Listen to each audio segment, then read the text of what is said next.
আজকে দেখব একটা ট্রেডিং প্রতিষ্ঠানে এমসব BD02 সফটওয়্যারটি ব্যবহার করার ক্ষেত্রে কি কি করণীয় আছে। সফটওয়্যারটির শুরুতে করণীয় কাজ হলো ট্রেডিং পণ্যের তালিকা তৈরি করতে হবে, ট্রেডিং পণ্যের ওপেনিং স্টক তৈরি করতে হবে, বকেয়া কাস্টমার, ভেন্ডার, ডেটরস, ক্রেডিটরস, কর্মচারী, কর্মকর্তা ও ব্যাংক হিসাব সমূহের তালিকা তৈরি করতে হবে, প্রতিষ্ঠানের লিস্ট অফ অ্যাকাউন্ট তৈরি করতে হবে, cash in hand, cash at hold, cash at bank সহ প্রতিষ্ঠানের ফিক্সড অ্যাসেটের তালিকা তৈরি করতে হবে। এই কাজগুলো করতে হবে সফটওয়্যার শুরুর আগে।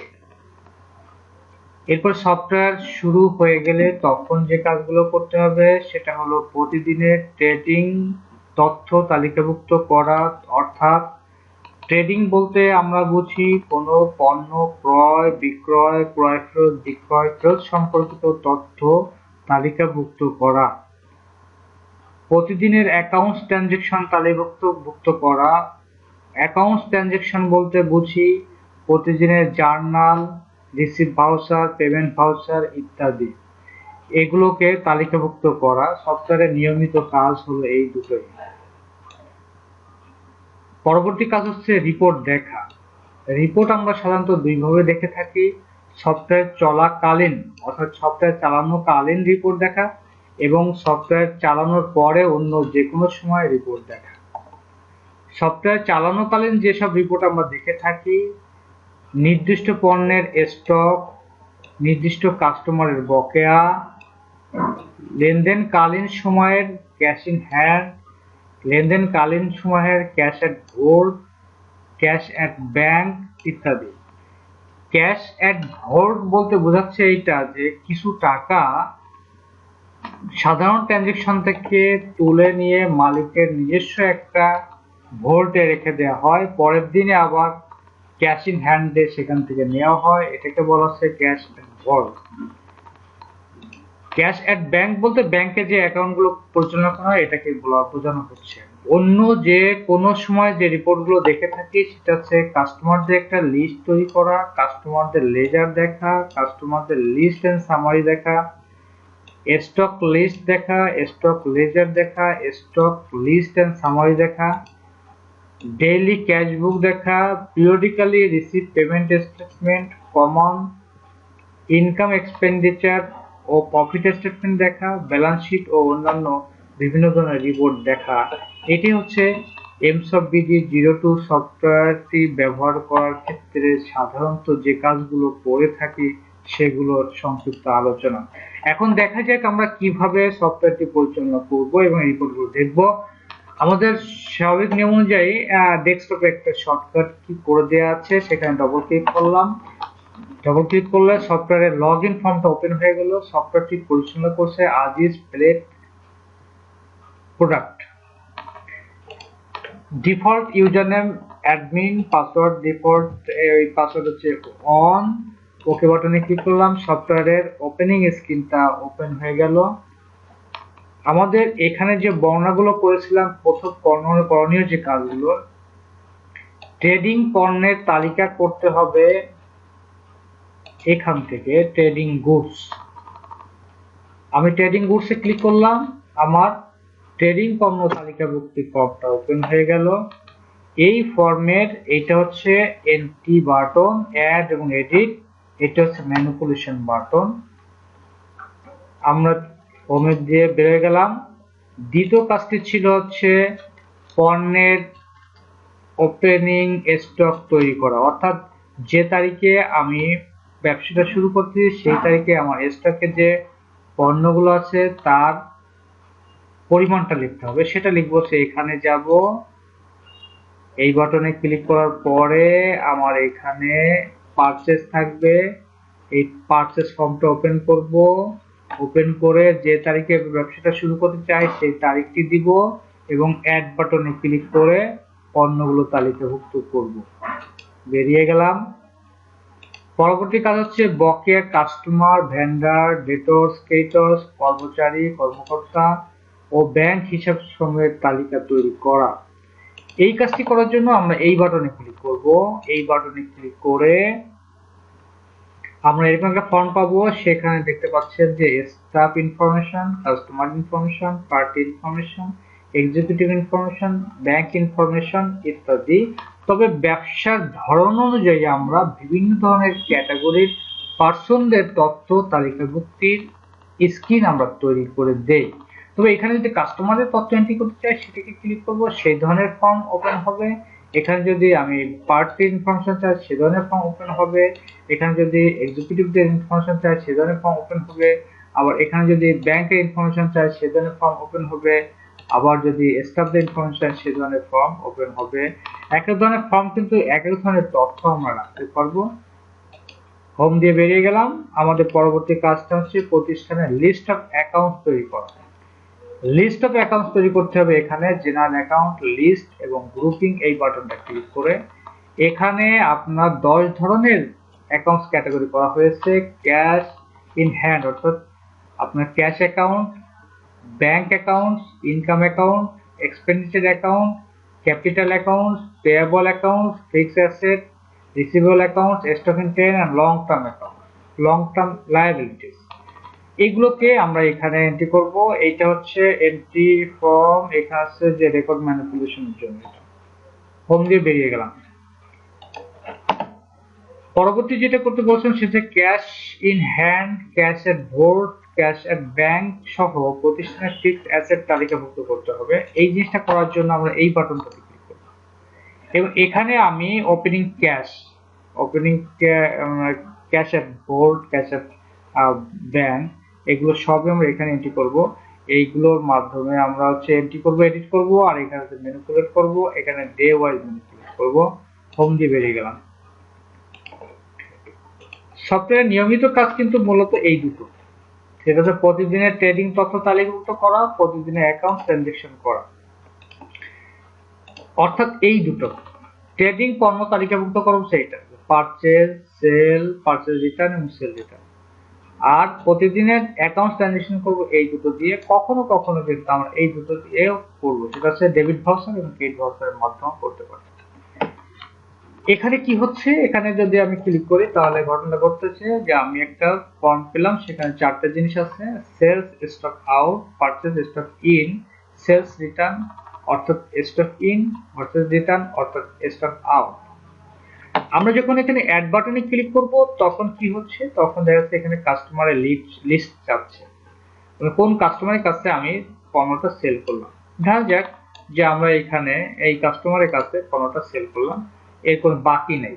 বাকি থাকলে এখানে দেখাতো যে প্রিভিয়াস ডিউস কত, দেখে আর কারো বাকি আছে কিনা, নেই। তো বাকি থাকলে এখানে তার নামটা সিলেক্ট করার সাথে সাথেই তার বকেয়া চলে আসতো, যেমন এই লোকটার বাকি আছে। অর্থাৎ আমি ইতিপূর্বে যে কথা বলেছিলাম যে পণ্য সেল করার সময় আমাদের দেখার বিষয় যে তার বকেয়াটা, মানে রিপোর্টটা দেখার বিষয় যে তার বকেয়াটা কত আছে। আবার পণ্য সেল করার সময় একটা জিনিস দেখা দরকার যে এই যে প্লেটটা এখানে সেল করে প্লেটটা যখন সেল করতেছে তার বর্তমান স্টকটা দেখাচ্ছে। অর্থাৎ পণ্য এন্ট্রি করার সময় আমার যেসব রিপোর্ট দেখতে হয় তা হচ্ছে যে প্রেজেন্ট স্টক, পণ্যের প্রেজেন্ট স্টক এবং যে কাস্টমারকে সেল করছে তার বর্তমান বকেয়াটা দেখা দরকার। দেখা যাক আমি এখানে 760টা পণ্য বর্তমান স্টকে আছে, আমি এখানে 10টা পণ্য সেল করে দিলাম। দেওয়ার পরে আমি ইনসার্ট দিলাম। ইনসার্ট দেওয়ার পরে কি দাঁড়ায় দেখি, পরবর্তী ওই ব্যক্তির কাছে ওই পণ্যটা আরেকটা সেল করলো, তখন সে বলতেছে 750টা স্টক আছে, কারণ ইতিপূর্বে 10টা কিন্তু সেল লিস্ট আমি নিয়ে নিছি। এখন যদি ওখান থেকে আমি 5টা পণ্য সেল করে দেই, দিয়ে ইনসার্ট দেই, তখন কি দেখে যে তখন দেখাচ্ছে যে তার কাছে আর কত পণ্য আছে, ওইটা প্লেটটা 745টা আছে। অর্থাৎ স্টক মাইনাস হচ্ছে যখন আমি সেল করতেছি। ঠিকভাবে তার বকেয়াও চেঞ্জ হচ্ছে, অর্থাৎ এই টাকাটা তার প্রিভিয়াস বকেয়া ছিল, বর্তমান বিলের বকেয়া হচ্ছে এত এবং টোটাল বকেয়া এত। এখান থেকে যখন সে বলতেছে ভাই আমি বর্তমান বিল থেকে আমি 2000 টাকা দিয়ে যাচ্ছি, 2000 টাকা দিয়ে যাচ্ছি বলে এখানে লিখতে হবে 2000 টাকা সে দিয়ে গেল, তখন তার কাছে এই বিল থেকে 400 টাকা বাকি থাকলো, আগে বাকি আছে হচ্ছে 1750 টাকা, টোটাল বকেয়া আছে হচ্ছে 2150 টাকা। এটা এটা হচ্ছে এন্ট্রি কালীন রিপোর্ট দেখা। সেই সাথে কিছু অ্যাকাউন্টস লেনদেন হচ্ছে, টোটাল সেল কত হলো, এর মধ্যে লেবার রিসিভ কত হচ্ছে, ধরেন লেবার চার্জ হিসাবে সে 20 টাকা নিল, তারপরে সে দেখা যাচ্ছে যে ট্রান্সপোর্ট চার্জ হিসাবে নিল হচ্ছে 30 টাকা, ভ্যাট চার্জ হিসাবে নিল 10 টাকা, কথার কথা এখানে ডিসকাউন্ট করলো সে 5 টাকা। তাহলে টোটাল দাম হয়েছে তার 2455 টাকা। সেখান থেকে 2000 টাকা দিলে তার বকেয়া থাকতেছে হচ্ছে 455 টাকা। টোটাল বকেয়া হচ্ছে 2205 টাকা। এটা দিয়ে আমি যখন সেভ করে দিব তখন এই পণ্যটা সেল ভাউচার হিসেবে এটা সেভ হয়ে গেল। আমি এটাকে বিভিন্ন ফরম্যাটে রিপোর্ট দেখতে পারবো, এটাকে বিভিন্ন ফরম্যাটে আমি রিপোর্ট দেখতে পাবো, যেটা পরবর্তীতে দেখাবো যে কিভাবে বিলগুলো করতে হচ্ছে করা যাচ্ছে, সেগুলো দেখাবো। ঠিক একই হিসাবে এখানে দেখা যাচ্ছে পারচেজ অর্থাৎ স্টক ইন, একইভাবে আমি সেলের মতোই করব, কার কাছে পারচেজ করলাম সেটা এখানে লিখবো, এবং যে অ্যাড দেওয়ার সাথে সাথে এখানে বলবে যে কি পণ্য পারচেজ করবেন তার লিস্টটা এখানে দেন, আর তখন সেগুলো দেখাবে। একইভাবে কিন্তু এখানে বকেয়া দেখবো, এখানে পেমেন্ট সম্পর্কিত তথ্যগুলো চলে আসবে। আমরা চলে যাচ্ছি পরেরটায় যে সেলস রিটার্ন, তারপরেরটায় যাব হচ্ছে পার্চেজ রিটার্ন, এই সম্পর্কিত তথ্য একইভাবে আমরা তালিকাভুক্ত করব, হোমে যে আমরা এখানে বেরিয়ে যাই। তাহলে দ্বিতীয় অ্যাকাউন্ট ট্রানজেকশন তালিকাভুক্ত ফর্মটা কিভাবে করব, সেটা হচ্ছে এই বাটনটা ইউজ করে বেশ করব। আমরা এখানে ক্লিক করলাম, করার পরে স্ক্রিনটা ওপেন হলো। এখানে মনে করা যাক যে অ্যাড বাটনে ক্লিক করলাম, 25/12/2015 তে ট্রানজেকশন করতেছি, এখানে মনে করেন ব্যাংক ট্রানজেকশন, ব্যাংকে টাকা ডিপোজিট করতেছি, বলতেছে কোন অ্যাকাউন্টে, তখন বলতেছে এই অ্যাকাউন্টে কত টাকা, মনে করেন যে 10,000 টাকা বা 1 লক্ষ টাকা সে ব্যাংকে ডিপোজিট করতেছে। এখান থেকে স্যালারি আছে, স্যালারি দিবে মিস্টার কাকে, একে স্যালারি দিচ্ছে কত টাকা, মনে করেন যে 20,000 টাকা স্যালারি দিচ্ছে, তারপরে এন্টার দিলাম, পরবর্তী পর অটোমেটিক্যালি তৈরি হয়ে যাবে, অটোমেটিক্যালি তৈরি হয়ে গেল। মনে করেন এখানে মিসসেলেনিয়াস বা এন্টারটেনমেন্ট, তখন ক্লিক করলে কত টাকা ব্যয় করলে, ইএনটিইআর, তাকে ক্লিক করলে বলছে যে কত টাকা, মনে করেন যে এখানে 200 টাকা এন্টারটেনমেন্ট করলো। আর তারপর আছে কালেকশন, আছে ডাইরেক্ট রিসিভ দিলে হচ্ছে কালেকশন, কত টাকা কালেকশন করলো, কার কাছ থেকে করলো, মিস্টার XYZ এখান থেকে কালেকশন করলো কত টাকা, যেমন 3 লক্ষ টাকা কালেকশন করলো। তারপরে কোন একজন পার্টিকে পেমেন্ট করতেছে 5051 দিলে হবে, কোড দিলে হবে। আর তখন কাকে করলো, মনে করেন যে এখানে করলো, কত টাকা করলো, মনে করেন যে 1 লক্ষ টাকা পেমেন্ট করলো। তাহলে আমরা এটাকে সেভ করে দিলাম। কি দাঁড়াচ্ছে যে এই জার্নাল ট্রানজেকশনটা, এটা তো জার্নাল এন্ট্রি ফর্ম, এই ট্রানজেকশনে 79,800 টাকা হচ্ছে ডেবিট ক্যাশ গেছে এবং দুই দিকে মিলাই দিয়েছে আর কি। তা আমরা দেখতে পাচ্ছি যে যে আমরা যে তথ্যগুলো এখানে করেছিলাম, প্রতিদিন নিয়মিত যে ট্রানজাকশন গুলো করতে হয় তার মধ্যে হচ্ছে প্রতিদিন ট্রেডিং তথ্য তালিকাভুক্ত এবং প্রতিদিন অ্যাকাউন্ট ট্রানজাকশন তালিকাভুক্ত দেখলাম। আর শর্ট টাইম রিপোর্ট, যেটা হচ্ছে সফটওয়্যার চালানোকালীন যে রিপোর্ট গুলো দেখতে হয় সেটাও দেখলাম কিভাবে দেখতে হয়। আর এরপরে থাকতেছে যে অন্যান্য সময় আমরা রিপোর্ট গুলো কিভাবে দেখবো, অন্যান্য সময় আলোচ্য বিষয় আমাদের এখন আছে অন্যান্য সময় আমি রিপোর্ট গুলো কিভাবে দেখবো। যদি কাস্টমার সম্পর্কিত তথ্য জানতে হয় তাহলে আমাকে এই বাটনে ক্লিক করতে হবে, যদি ট্রেডিং স্টক সম্পর্কিত তথ্য জানতে হয় তাহলে এখানে ক্লিক করতে হবে। আর ধরা যাক আমি স্টকের তথ্য জানতে চাচ্ছি, তখন এখানে ক্লিক করলাম, করার পরে যে পণ্যটা আমাদের সামনে আসবে তার বর্তমান স্টকটা এখানে বলে দিচ্ছে, যে পণ্যটা এখানে আমাদের সামনে আছে তার বর্তমান স্টকটা অটোমেটিক বলে দিচ্ছে। আমরা ম্যানিপুলেট করতেছি নেক্সট প্রিভিয়াস করে, প্রিভিয়াস করে ম্যানিপুলেট করলে আমাদের এখানে বর্তমান পণ্যের তালিকাটা এই স্টকটা বলে দিচ্ছে। আর বিস্তারিত ভাবে যদি জানতে চাই তাহলে রিপোর্টে যাব, রিপোর্টে যেয়ে এখান থেকে লিস্ট দেখব, এই বাটনে ক্লিক করলে এখানে লেজার রিপোর্ট দেখব, এখান থেকে স্টক এন্ড ভ্যালুয়েশন দেখব। ঠিক একই ভাবে আমরা যখন কাস্টমারদের জানতে চাইবো তখন এই বাটনে ক্লিক করব, যে শ্রেণীর ব্যক্তিদের তথ্য জানতে চাই তাদের ক্যাটাগরিটা সিলেক্ট করব, করার পরে রিপোর্টে যাব, এখানে যদি তালিকা লিস্ট ক্লিক করে লিস্ট দেখাবে, এখান থেকে ওই ব্যক্তির লেজার দেখাবে, এখান থেকে ডেটার সামারি দেখাবে।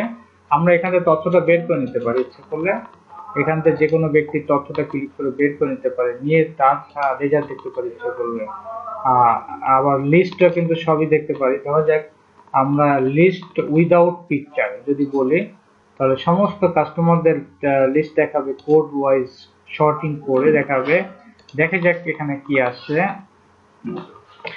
এখানে একটা রিপোর্ট আসতেছে, সেটা হচ্ছে 239টা রিপোর্ট আছে। এখানে দেখাচ্ছে লিস্ট আকারে চলে আসছে, আর মোবাইল নম্বর সহই চলে আসছে। আমরা লিস্ট আকারে দেখলাম। ঠিক একইভাবে আমরা এখানে দেখতে পারবো, যদি ডেট অফ ক্রেডিট লিস্ট দেখতে চাই সেটা আমরা দেখতে পাবো। লেজার, কোন একজন ব্যক্তির লেজারও দেখতে পারবো।